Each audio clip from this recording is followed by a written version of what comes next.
They were a part of Canadian field hockey history. It's pretty insane. In August of this year, friends Nora Stroop and Stephanie Sajko traveled to Chile with Field Hockey Canada's U22 women's team for the Junior Pan American Championship, where they won gold for the first time ever. I don't think any of us thought it was really possible going into the tournament, but then we got our first few games under our belt and we're like, we can do this.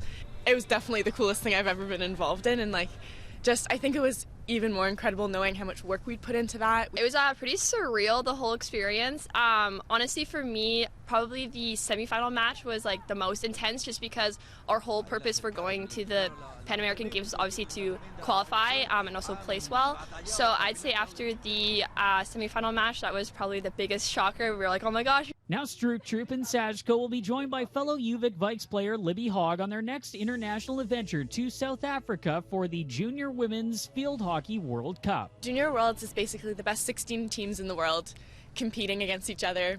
I personally didn't expect myself to even make the Chile team, so to be going to Worlds now is just it's the biggest dream ever. It's a dream come true. I'm extremely excited and quite honored to represent Canada in this tournament. It's going to be really fun and a very cool experience. It'll be nice to actually come together back as a team 2 weeks prior to the tournament when we go to South Africa at the end of November. It won't be a cheap trip, with players required to pay their own way. The cost for South Africa is just under $9,000, which is a lot, obviously, for university students, as most of the girls on the team are. It's quite tricky, especially with the selections just being made so close to the time we have to go. It's definitely hard, but it's all worth doing, and any kind of support definitely helps. The 2021 Women's FIH Hockey Junior World Cup begins December 5th.